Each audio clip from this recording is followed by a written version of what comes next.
Welcome back to another 40 Facts about the 40k universe. I am your host Gershwin, and you are watching One Mind Syndicate. Today we're going to be talking about 40 facts about the Eldar. I'm really excited to talk about these guys, so let's get into it. 40 facts about the Eldar. Eldar are a playable race in the Warhammer 40,000 miniature wargame. The Eldar are an ancient alien race whose vast empire once stretched throughout all of the known galaxy, but now clings to survival by a thread. A dying race, the Eldar are the counterpart to the elven people in the Warhammer fantasy line. Because both races are divided into sub-races, the Eldar are comparable to the High Elves of fantasy. Eldar are designed to look lightweight and sleek. Eldar vehicles avoid too many harsh edges and flat surfaces. Instead, the armor plating is curved and it's often crisscrossed with various insect lines which run either parallel or perpendicular to other edges or lines. Eldar naming is inspired by Gaelic. I can give you examples, but I'm probably gonna mispronounce them. I hope you don't get offended. Here goes. Simhan Bealtan. The Eldar race is inspired by the Lord of the Rings. The name Eldar is derived from Tolkien's work. Asian influences can be seen in some of their weaponry, like the shuriken weapon technology and some of their melee weapons.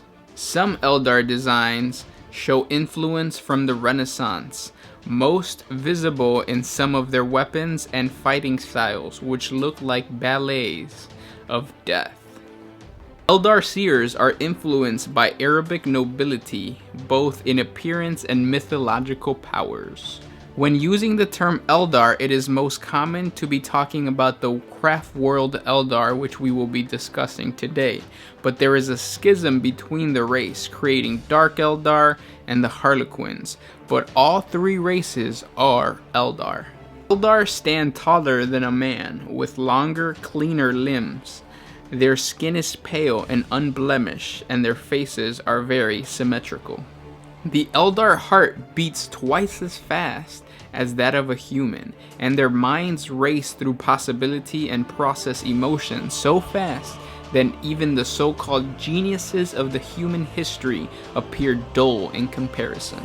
The Eldar are quite long-lived by human standards, and most will live for more than 1,000 standard years, unless they die from an incident or disease. As a species, the Eldar have a universally high level of psychic ability, which also serves as the foundation of their technology, though a single side effect of this neurological makeup is that the Eldar experience emotion, both pleasant and painful, far more intensely than any human being.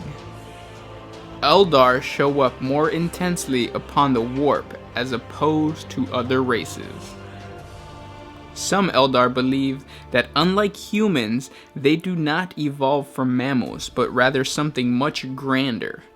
Eldar look down upon humans. Eldar physical attributes and physiology indicates that they are descendants from a wide range of potential ancestors that include aquatic organisms or avian creatures, although some types of reptiles seem to be more likely.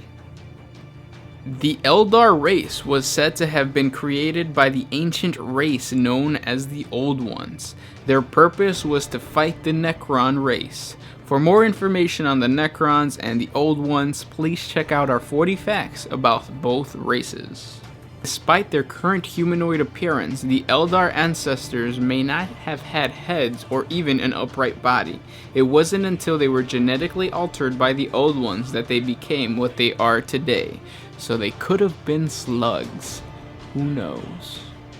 The reason the Eldar prospered in the galaxy was because after the successful Necron rebellion against the Catan, the Necrons were too weak to continue to fight the Eldar, and so they entered their great sleep. The Necron race conquered the galaxy and they became the lone rulers of the stars over 1,000,000 years ago. Even when the galaxy was young, there were upstart races seeking to gouge out petty empires of their own, and the Eldar victories added on to the belief that the Eldar conquest of the galaxy was a God-given right. The Eldar technology was so great during this time that they could create whole worlds specifically for their pleasure. Stars lived and died at their whim. The Eldar mastered the labyrinth dimension of the webway left to them by the Old Ones.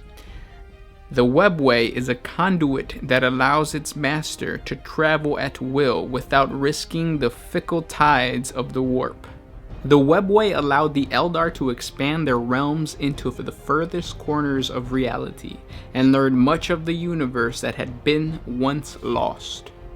In the past, the warp did not thirst for Eldar souls as it does today. When their spirits eventually left their mortal bodies, they dissolved peacefully back into the ether to be reborn again. The Eldar outgrew the need for labor or manual agriculture, leaving them a century to indulge in their every desire. The pursuit of excess gradually infested the whole Eldar society.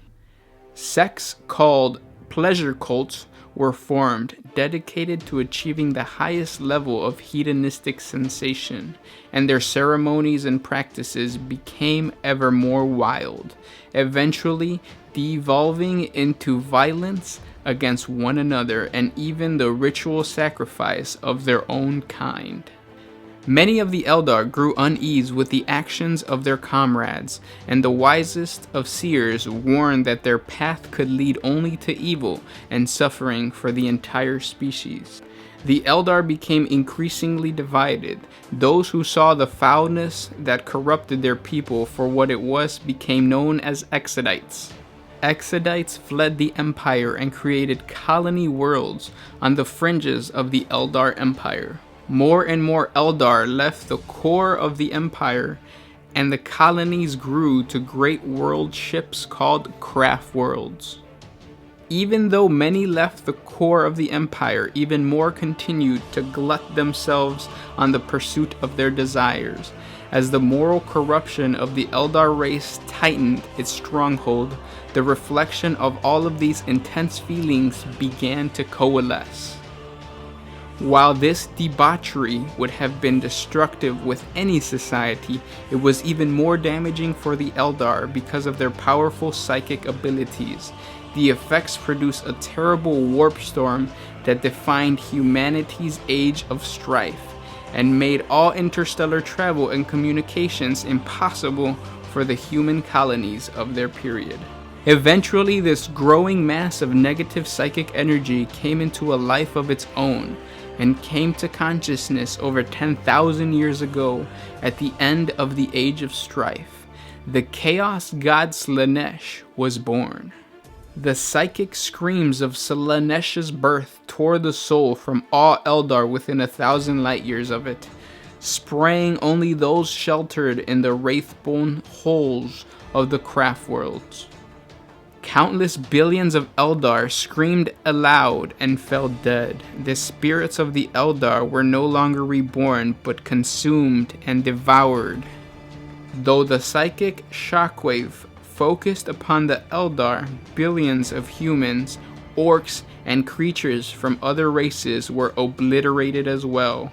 Warp space convulsed as a cosmic hurricane raged across the galaxy. The remote Exudate worlds remained largely untouched, but the Eldar race was a mere shadow of its once true glory. And that was 40 facts about the Eldar race. I hope you guys enjoyed.